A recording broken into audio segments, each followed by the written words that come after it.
Programme में खुशामदीद नाज़रीन। MQM के संजीदा तरीन चैलेंजेस, क्या पार्टी का रद्द अमल और पार्टी का तर्ज अमल इन चैलेंजेस की गंभीर नौयत के हवाले से आप उसको काफ़ी कहेंगे नाकाफ़ी कहेंगे, ये तज्ज़िया आपके सामने पेश कर रहे हैं। सियासी तौर पर एमक्यूएम का संजीदा तरीन चैलेंज ये है कि सबसे पहले तो एमक्यूएम का एक स्टैंडर्ड नैरेटिव था, यानी उनका एक मयारी किस्म का बयान था जो हर वक्त दिया जाता था। और मयारी बयान ये था कि पंजाब बेस्ड इस्टेब्लिशमेंट जो है और पंजाब बेस्ड पार्टीज जो हैं और पंजाब के जो फ्यूडल लॉर्ड्स हैं वो एमक्यूएम के खिलाफ हैं, क्योंकि एमक्यूएम एक रेवोल्यूशनरी पार्टी है। तो पंजाब के हवाले से एमक्यूएम ने अपनी सियासत को बहुत तरक्की दी और एक जो रेटरिक है एमक्यूएम का वो बड़ा सिजलिंग था। इसके चंद एक झलकियां हम आपको दिखाते हैं।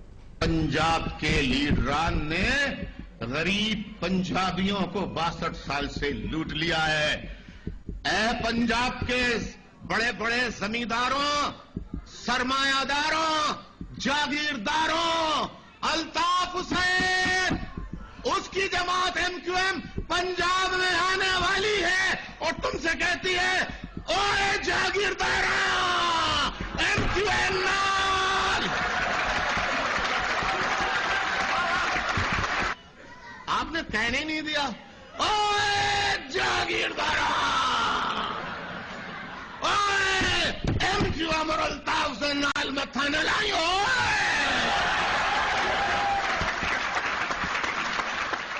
पंजाब में जो हरकतें हो रही हैं इस वक्त, करप्शन इंतहा पे है, प्रोस्टिट्यूशन इंतहा पे है, हर रोज हर घर में मुजरे कराए जाते हैं, उसको नहीं रोक सकते ये लोग।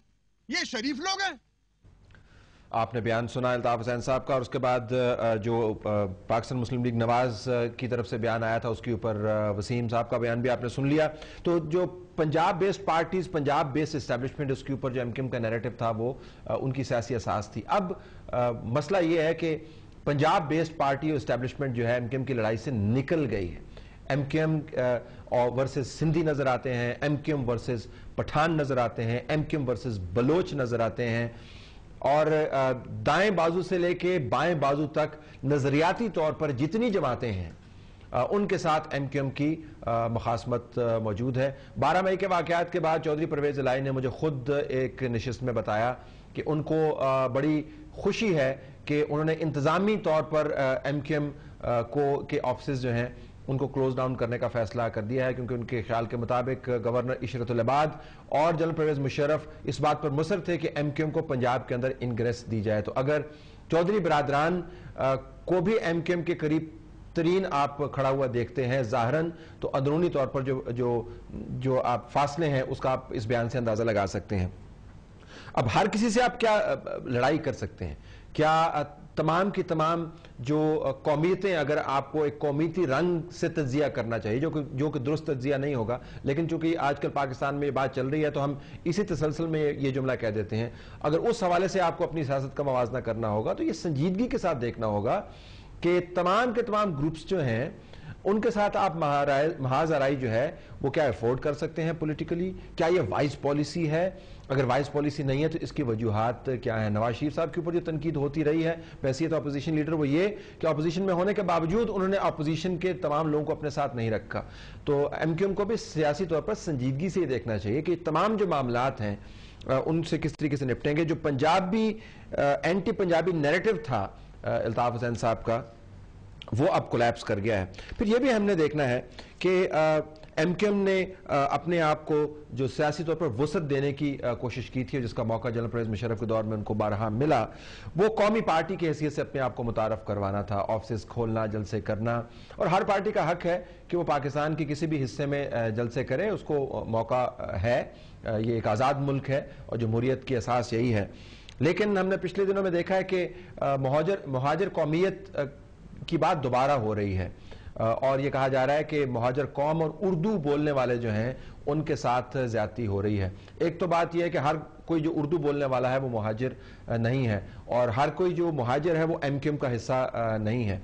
और दूसरा ये भी देखना होगा कि क्या एमक्यूएम को खुद को मुहाजिर पार्टी की हैसियत से अपने आप को मुतारफ करवाना है या कौमी पार्टी की हैसियत से मेन स्ट्रीम करना। अगर आपने मेन स्ट्रीम करना है तो आप इस किस्म की मुखालफत जो चल चुकी है उसको मोल नहीं रह सकते। फिर यह भी देखना होगा कि सियासी एजेंडा जो आपका है वो अपनी जगह पर आप कौमी तौर पर अपने आप को मुतारफ करवाना चाहते हैं, ज़मीनी हकायक उससे कहीं मुख्तलिफ हैं। वो जो इलेक्शन की वेबसाइट जो है वो कोर्ट होती है, उसके ऊपर अगर आप जाके देखें तो आखिरी इलेक्शन के अंदर 27.5 लाख के करीब वोट्स मिले थे, और पार्टी की जो बेस है वो कराची के अंदर है, पार्टी की जो बेस है वो हैदराबाद के अंदर है, और इन डिस्ट्रिक्ट्स के बाहर पार्टी न्यूमेरिकली और इलेक्ट्रली और डेमोक्रेटिकली एग्जिस्ट नहीं करती है। तो जो रेटरिक है आपका वो तो मेन स्ट्रीम होने का है, लेकिन आपकी जो बेस है वो बिल्कुल मुकामी है। इन हालात के अंदर आप की सियासत क्या उसी तर्ज-ए-अमल पर चल सकती है जिस पर चलती रही है? ये बहुत बड़ा सवालिया निशान है जिसका जवाब एमक्यूएम को देना होगा। और संजीदा तरीन चैलेंज नाजरीन एक और जिसके ऊपर हमें फोकस करना चाहिए, और वो है मीडिया से ताल्लुकात। मीडिया के हवाले से जो बयान दिए गए हैं उसकी झलक हम आपको एक दिखाते हैं और उसके बाद इसका तज्जिया करेंगे। लानत है पाकिस्तान के तमाम उन रहनुमाओं पे, लानत भेजता हूं मैं तमाम उन पॉलिटिकल पार्टीज के ऊपर जो ये इल्जामात लगा रहे हैं, उनके लिए मैं भी, और जो मीडिया वाले भी अगर ये इल्जामात लगा रहे हैं। अगर हमें खाली करानी होती तो हमारे पास और बहुत सारे तरीके थे। अपनी मार्केटों में अपनी हब को, बिजनेस हब को आग लगाएंगे हम, उसको नहीं बुझाएंगे। आपकी इत्तला के लिए अर्ज है कि मैंने जाकर उसी मार्केट में काम शुरू करवा दिया है, वहां पर वो मार्केटें बनना शुरू हो गई हैं। तो अगर उनको ढाना होता तो मैं उस मार्केटों में आग लगवाता। लानत भेजता हूं मैं पाकिस्तान की तमाम पॉलिटिकल पार्टीज के हेड्स के ऊपर, लानत भेजता हूं मैं तमाम एंकर्स के ऊपर, लानत भेजता हूं पाकिस्तान के तमाम उन लोगों के ऊपर जो हम ही मरे हैं, हम ही जले हैं, और हमारे ऊपर ही कॉन्स्पिरेसी थ्योरी जो अपना रहे हैं। टिकर पे टिकर चले जा रहा है, तज्जिए पे तज्जिया चला जा रहा है। ऐनकें लगाकर लोग जो है वो मूछे रखकर जो है वो रंग बिरंगी टाइयां लगाकर जो है वो सूडो इंटेलेक्चुअल्स और जजेस भी बन गए एंकर्स के नाम पर, और धड़ाधड़ फैसले किए जा रहे हैं एमक्यूएम के खिलाफ। 1 घंटे के प्रोग्राम में एमक्यूएम को लपेट देते हैं बस। ये खासतौर पे 11 से 12 वाला जो सिस्टम चल रहा है, ड्रामा आजूज माजूज जो है दो हैं, ये तो लपेट देते हैं 1 घंटे में सारे ना, ये लपेट देते हैं 1 घंटे में, पूरी एमक्यूएम को लपेट देते हैं। आपने ये साउंड्स सुनी, और उसके बाद आज जो प्रेस कॉन्फ्रेंस हुई है उसके अंदर भी ये मामलात थे। ये एक रवैया हो सकता है, मीडिया के ऊपर आप रिएक्ट कर सकते हैं, लेकिन एमक्यूएम की पॉलिसी अभी तक जो मीडिया के हवाले से रही है कि 2 ही रास्ते हैं, या दोस्ती होगी हमारे साथ या दुश्मनी होगी। एक नए डायनामिक पाकिस्तान के अंदर जहां पर मीडिया की बहुत सारी जेहतें हैं, ये पॉलिसी कोई इतनी आपको अच्छी पॉलिसी नजर नहीं आती। आज की अल्ताफ हुसैन साहब की प्रेस कॉन्फ्रेंस ले लें, या गुज़िश्ता जो एग्जांपल्स हमने कोट किए अगर आप उसको भी ले लें, तो आपको एमक्यूएम की तरफ से यही मामला नजर आएगा कि हर तनकीद के ऊपर वावेला करते हैं, और हर मशवरा या हर तनकीद जो है उसको एक वार तस्वर किया जाता है कि कहीं हमें काट फेंट के फेंकने वाले हैं। ये जो रवैया है, इससे जो पॉलिसी बनी है वो पॉलिसी बहुत कॉम्प्लिकेटेड है, और आज के हालात से वो मुवाफिक पॉलिसी नहीं है। और एमक्यूएम की पॉलिसी क्या है, एक जुमले के अंदर आप उसको इस तरीके से सम अप कर सकते हैं कि आप धमकाओ, घेराओ, भगाओ, मुंह बंद कराओ, या खिलाओ पिलाओ और अपने साथ मिलाओ। ये जो नया मीडिया है उसके अंदर यकीनन एमक्यूएम ने बाज़ जगह पर इंग्रेस की है, और पॉलिसी के पहले हिस्से और पॉलिसी के आखिरी हिस्से के जरिए उन्होंने मीडिया से ताबेदारी करवाई है। लेकिन इन हालात के पेश नज़र जो पाकिस्तान में इमर्ज हो गए हैं, जिनको हम बहुत अरसे से गेम चेंजर कह रहे हैं, ये पॉलिसी काबिल अमल और मौसर नहीं हो सकती।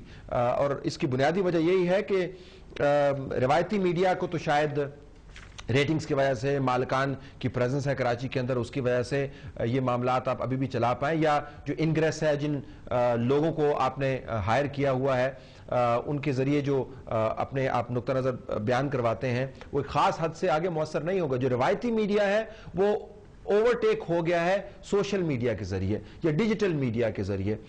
अब तमाम चैनल्स अगर अल्ताफ हुसैन साहब के, एमक्यूएम के, या किसी भी पार्टी के, जरदारी साहब की पार्टी के, नवाज शरीफ की पार्टी के, या आर्मी के, आईएसआई के गुन गाने लग जाएं, तो सोशल मीडिया को आप नहीं रोक सकते। ये जितने मैंने एग्जांपल्स आपको कोट किए हैं, ये तमाम के तमाम यूट्यूब के ऊपर मौजूद हैं, इंटरनेट के ऊपर मौजूद हैं, वेबसाइट्स के ऊपर मौजूद हैं, और आप इनको बंद नहीं कर सकते। तो अगर आप इनको बंद नहीं कर सकते तो उन ख्यालात को, उन सवालात को, उन इल्जामात को, उन खदशात को भी बंद नहीं कर सकते जो इन मालूमात के जरिए सामने आ रहे हैं। तो इस पॉलिसी को आपको मॉडिफाई क्लैरिफाई करना होगा। एमक्यूएम को ये रियलाइज करना होगा कि एमक्यूएम से मुतल्लिक जो हकीकत है और एमक्यूएम से मुतल्लिक जो परसेप्शन या तसव्वुर है, दोनों महाज एमक्यूएम के लिए इंतहाई मखदूश हैं। अभी तक जो रद्द-ए-अमल हमारे सामने आया है उससे लगता नहीं है कि एमक्यूएम की मौजूदा क़यादत को अदराक है कि जो डायनामिक है मीडिया का वो किस हद तक तब्दील हो गया है। एमक्यूएम के लिए क्या रास्ते मौजूद हैं ये हम आखिरी हिस्से में आपके सामने पेश करेंगे। Stay tuned. एमक्यूएम के जो मसाइल, जो उनके संजीदा तरीन चैलेंजेस और उनकी तरफ से जो रद्द-ए-अमल आ रहा है उसके अंदर एक बहुत बड़ी खलीज है। इस हवाले से हमने आज का प्रोग्राम तरतीब दिया है।